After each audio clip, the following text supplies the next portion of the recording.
What's up, guys? It's going to be a long video today. We're going to be replacing my Dodge Ram plenum gasket and replacing the plate with a aluminum one to hopefully fix the factory issue on these motors. So on the factory setup, as you can see, this is the bottom of the intake and this is your plenum plate, which bolts up onto the bottom.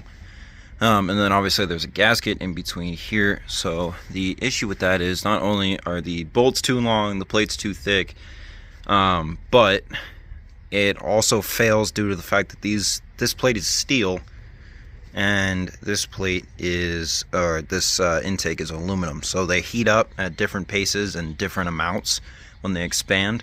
So eventually, you know, as they're kind of moving back and forth, it'll push the gasket out and it'll start consuming oil. There's a few places that create kits for this. I got mine for 70 bucks plus about 20-30 for the intake gasket set. Then you're also going to need to get a bunch of coolant and gloves, brake clean, you know, just some other consumables. I'm also going to be cleaning most of these components as they are out of the vehicle because I've been off-roading a lot, obviously. And then my battery exploded last night when it ripped out of the hold down and fell into the power steering pump. So I'm also going to be replacing the belt and repainting this crap. So to start, you're going to want to drop the lower radiator hose to start clearing some coolant out of the intake, and then remove your air intake runner or cleaner. Dude, I think it's raining.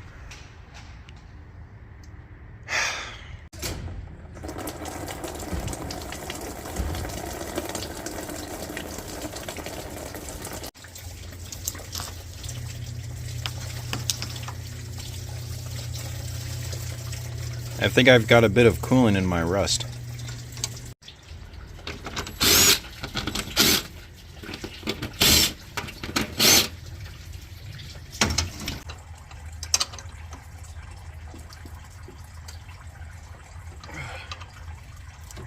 Ugh. It's melted itself.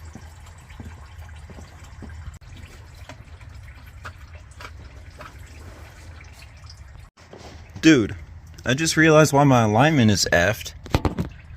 That ball joint is not... Ah! My lord. Remove the 4 bolts holding on the intake. I sprayed everything down with some brake clean to help get as much crap out of here as possible. And while you're at it, disconnect all of these sensors, as well as your throttle valve cable for the transmission. I can't do this one-handed. And you take these bolts out. There's 2 8mm bolts in the front right here and one in the back that hold all of this on, and then that can all be removed, as well as removing this little vacuum line.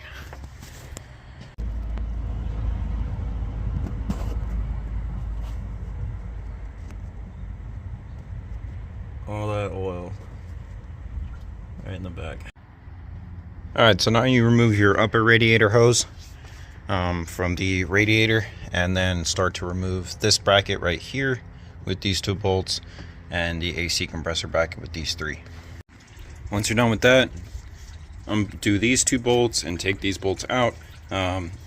Unplug your pressure switch and your AC compressor clutch cable, and then this whole thing just moves up and over. Don't mind my hand, I cut the hell out of myself. With that up out of the way, remove these 2 alternator bolts after unplugging the battery. Alright, remove this ground, this bolt, and then the 2 bolts on the voltage regulator, and then you can just pull the alternator completely out. Alright, with everything out of the way, there's a few last little bolts. I'm going to clean everything up first, but then you're going to take out the bolt for the dipstick tube, and then a few other one of these mounting bolts. This one, and this one, and this one. And then I believe there's one more. And then that whole thing just lifts out. And then you can disconnect your heater hose and start pulling your fuel rails.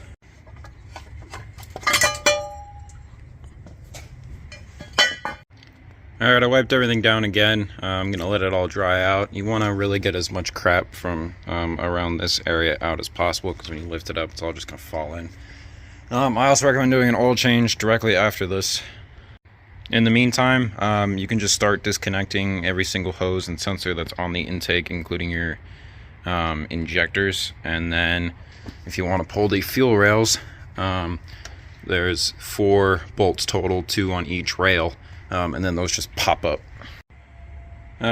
Get all of everything out of the way as much as you possibly can, and then keep cleaning down in here until you can get as much as you can out.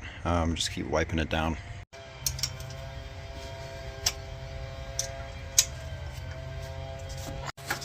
Alright, so these injectors go right down in the ports, so you really want to start being careful with dust now. Oof, those were bad. Oof. Alright, so once you have your coolant bypass hose out, you can actually start removing all of the 1/2-inch intake bolts and go all the way around.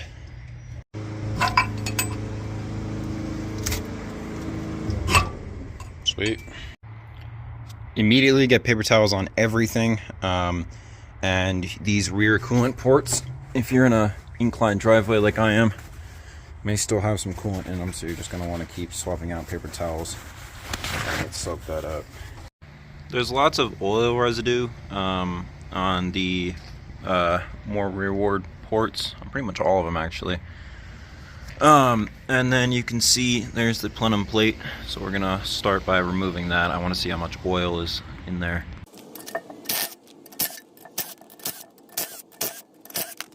You can see how gunky this thing got. There was oil sitting in the back here and getting sucked into cylinders 7, 8, and 5, causing a misfire. So this is the intake I did the kegger mod on, so the runners are all cut down and smoothed out, as you can see. So I'm going to start cleaning this out. Everything's all cleaned out for the most part. A lot of the rest of this crap I'm just going to hit one final time and wipe out. Alright, I've got everything all cleaned up. Just hit it all with a wire wheel and a razor scraper. And then here is our brand new 1/4-inch thick aluminum plate. I got this from plenumrepair.com for about 70 bucks. I believe free shipping.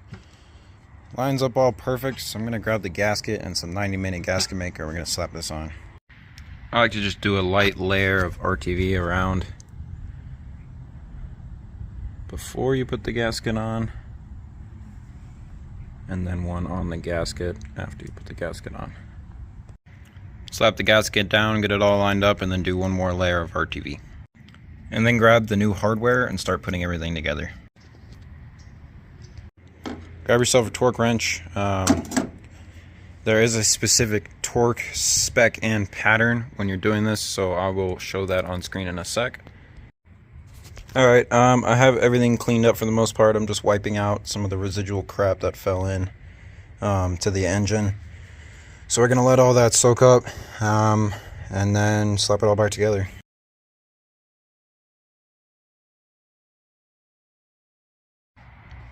Alright, so everything's cleaned up. I wiped it all down. In terms of doing the first set of gaskets, there's one that goes here and one that goes in the back there. Put a generous layer of RTV, especially in these corners, and then lay those down, and then you can just insert your intake manifold gaskets and then slap it all back down. New gaskets are in, so I'm going to throw the intake back on and then we'll start bolting it up.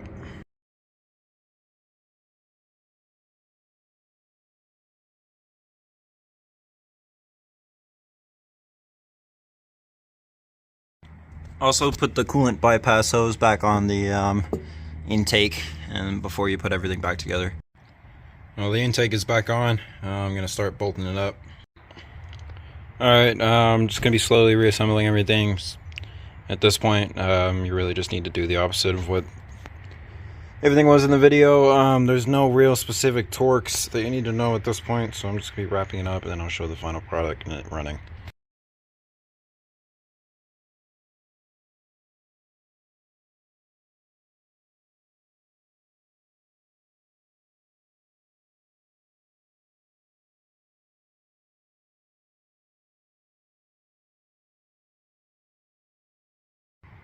Alright, she's all back together now.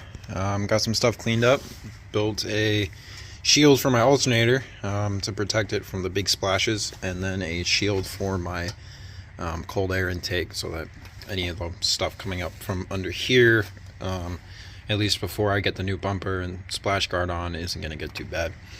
But yeah, I repainted a bunch of stuff. Hell of a difference. I'm really happy with the way it runs. Cleaned out the PCV catch can, which I put on in a different video.